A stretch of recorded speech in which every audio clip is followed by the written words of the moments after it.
My apologies for the sound of the fans. I can shut them off momentarily. That's my exhaust fan. The other one is a little quieter, is the one blowing on me, and also kind of across the phone. It was overheating on me. So I could turn that off. Then you could really hear me. But ultimately, I'm going to just try and do this quickly with the fans on. I've already removed 2 screws. You just simply pop it up like that.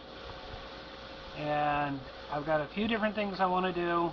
I've already pre-made the replacement LED, and I've also marked it with what should be the negative side. That'll come into play in a little bit.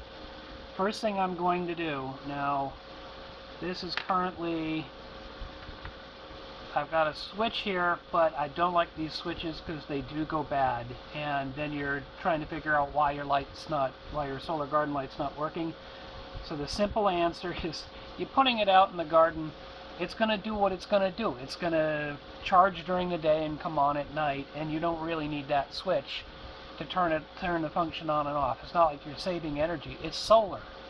I mean, what goes into the battery goes into the battery, and at night, what you get out of the battery is what you get out of the battery. That switch doesn't really serve a purpose. So the first thing I do on most of these things is just bypass the switch. There are 3 connections for the switch. One of them is basically just an island right here. This one has no connection to anything else. Ultimately, the switch is going to connect the middle to either this side or that side. It connects to this side, is turning on the circuit. If it connects to that side, it's not connected to anything. So it's disconnected and turned off the circuit. All I'm going to do is bridge the 2 that are actually part of the circuit. I'm trying to do this with the horrible lead-free solder that they include, but there I've now got it bridged, and the evidence of that is that that it's on, and the switch has no effect anymore. That's just a simple little thing. Then if the switch decides to die, it doesn't matter because the circuit's still working.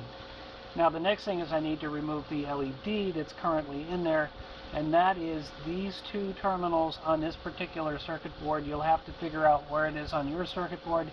But before I do that, because the light is now energized, just so I don't take a chance on burning anything up in the circuit while I'm using the soldering iron, I am going to bend these tabs back and remove the battery.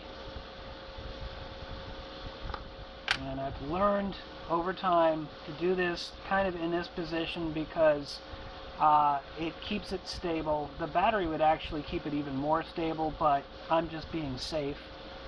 So now the next thing is I want to remove the LED. I'm going to bend those wires down for a minute, and I am going to add a little bit of solder. That may seem counterintuitive, but this is the solder that they use is in most modern circuits. They're using lead-free solder. This is good old-fashioned 60-40 or thereabouts leaded solder. It melts a lot easier, and if it melts a lot easier, I can combine it with the lead-free, which will make that melt easier, and that allows me to use my solder sucker, heat it up quickly, and suck it out. And unfortunately I didn't get it all that time, but that's okay. That looks better. Now we get the other one. I got to be careful because there's wires connected within this. So I got to try and do it reasonably quickly, and hope the wire doesn't fall off, and I think I got lucky here. Okay, now I can go back to the other one. It's not connected because it wasn't completely desoldered. So we'll just keep that up. That's almost there. Now, if it's not going to just pull out on its own, which this is not, what I do is I hold it with my fingernail, so I'm kind of gripping it like that. And that's putting pressure pulling that direction. So when I heat up the soldering joint, then it should just pop right off. And if you take too long, the whole thing will heat up and burn your fingers. But I almost got it here. This one's going to fight me.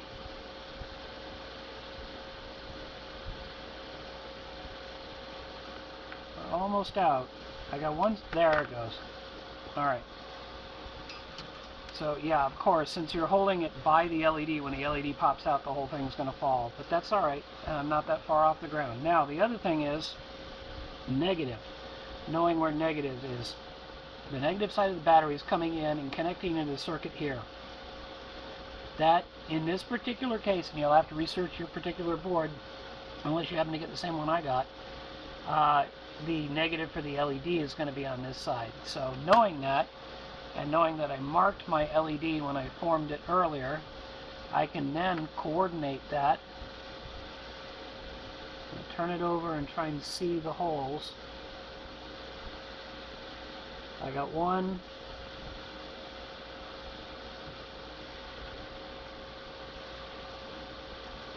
Almost got it. There we go. We're in. Oops. Okay, in this case I might choose to do it this way so the LED stays on the table. The other thing I want to do is kind of get the LED somewhat straight in there. Really, the way this one is designed, the LED can't quite be straight, but there's a couple of tricks. Essentially what I'm going to do here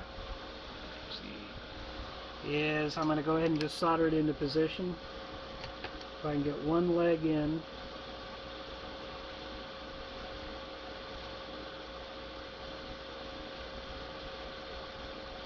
There we go. Didn't lose that wire. That's a good thing. Now what I can do is try and straighten it out a little bit while reheating that joint. That's better. And my little wire did not pop off. This is the bane of my existence. When I haven't done these for a while, I forget that little trick. And I'm constantly having to resolder a bunch of wires on it.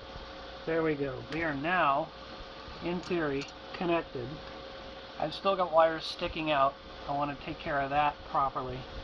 It's still not perfectly straight, but ultimately I can bend it a little bit. That's not really going to hurt it. And I'm going to do an alignment on it later. So it's time to make sure we got it all correct. We're going to put the battery back in.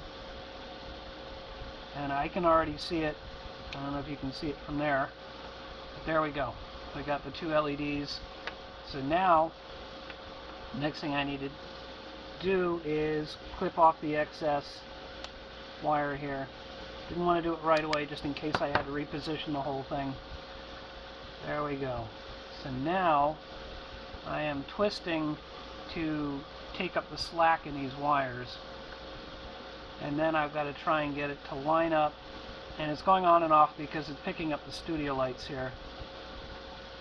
And that looks like it's lined up with the posts that are there. I got my two little screws.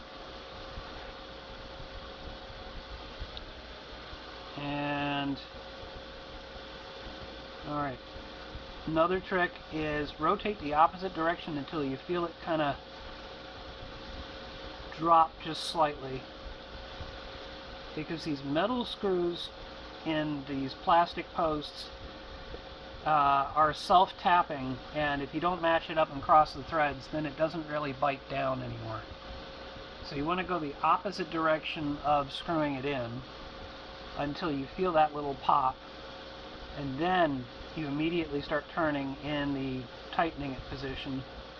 And I forgot to do that on that one, but I got away with it. Alright, now I got that.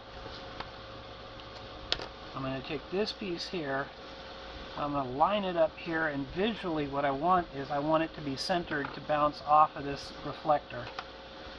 So because of the design here, I have to offset these LEDs a bit. But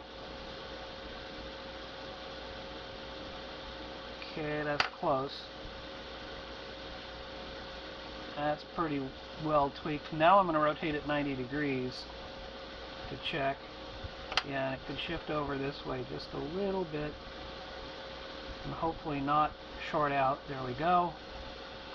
We're in like Flynn.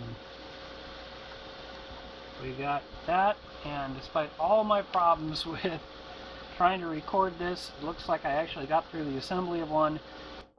And I should have already showed you the assembly of the two LEDs together. Actually, now that I look at it, I can see I'm off. So another little tweak. Make sure it's not shorted. I'm just covering the solar panel just to check. But that should be it. It looks like it's reasonably well centered. Cover it up, it's still working. Now I can go put it in the garden. Hope that was entertaining, informative, whatever. Hope somebody enjoys this, can figure out how to make their own. Unfortunately, this whole video has just been a mess from the start, but it's done now, and I'm going to turn off the fans and say thank you for watching, and we'll see you next time.